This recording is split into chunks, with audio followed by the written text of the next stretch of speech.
Yes. Yes. Yes. Yes. Yes. Yes. No, of course not. Yes. Yes. Yes.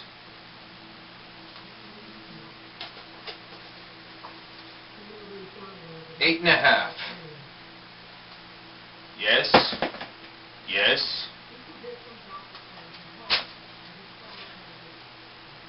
Hello and welcome to another edition of the Stench of Truth.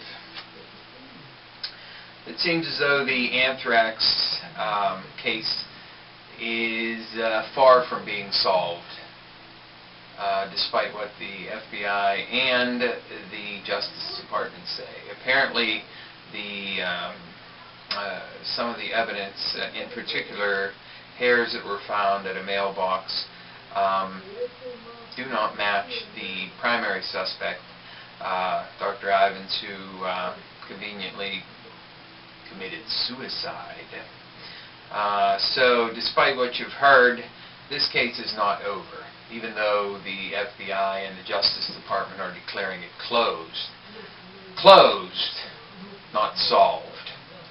And I believe that this is, as I've stated before, a direct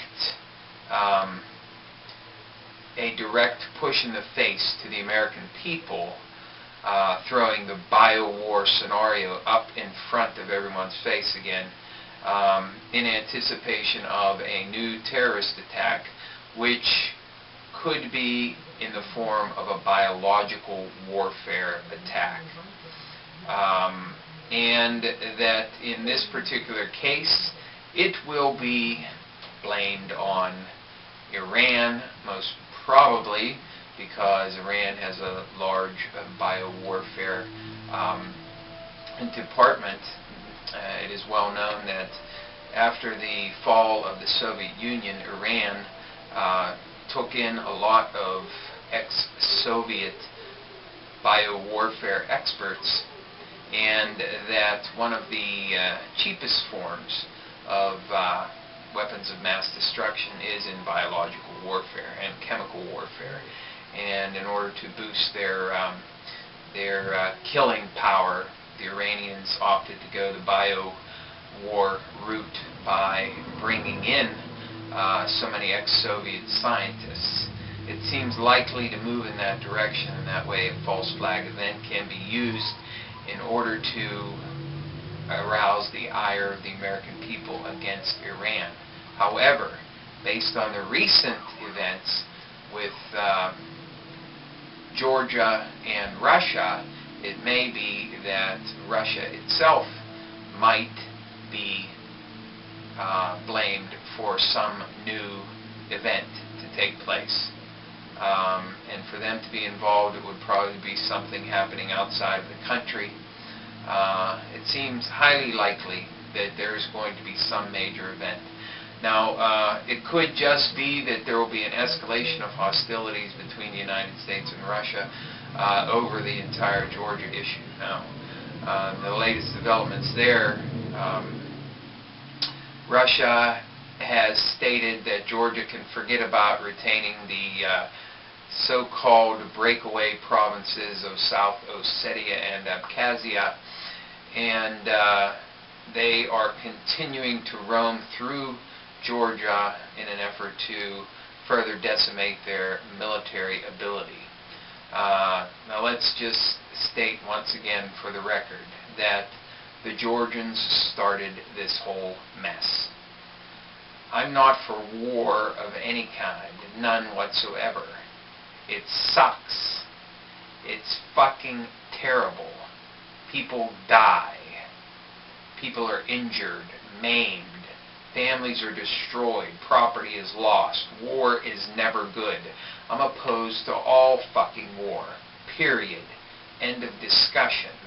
Anybody who is out on the battlefield fighting somebody else, killing somebody else, destroying somebody else's property is an enemy of mine. Having said that,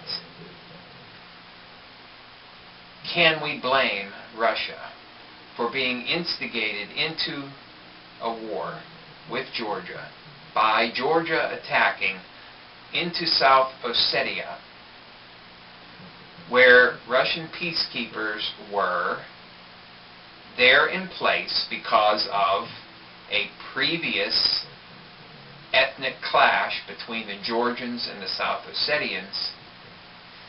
Now, have the Russians gone too far in staying in the country and continuing to shell and bomb Georgian cities and continuing their efforts to wipe out the Georgian military? Probably. But I do believe we've reached a point now where Russia is trying to prove a point. And as I said before, I'm not for any of this.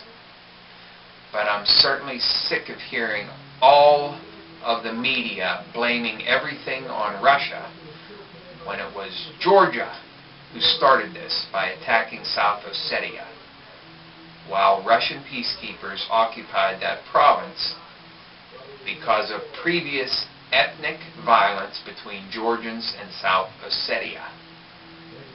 So I'm sick of the lies and the propaganda when it comes to setting the record straight.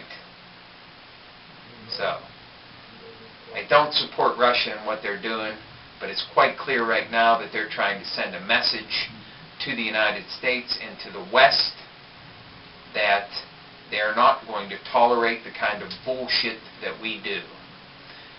Now, I don't have any proof that U.S. military forces in Georgia that are, in fact, in Georgia. That is a fact.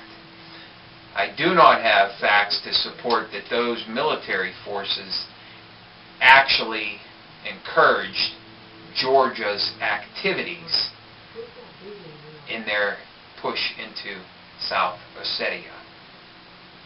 But based on the war demagoguery of this administration and the fact that Cheney, who is the war master, was running the show here in the United States while Bush was attending the Olympic opening ceremony in China, I would bet on it that the U.S. had a hand in instigating this action. The ultimate purpose, unknown, but I've covered a couple different possibilities in my previous videos. So, there you have it. Just trying to set the record straight. Thank you. Good night.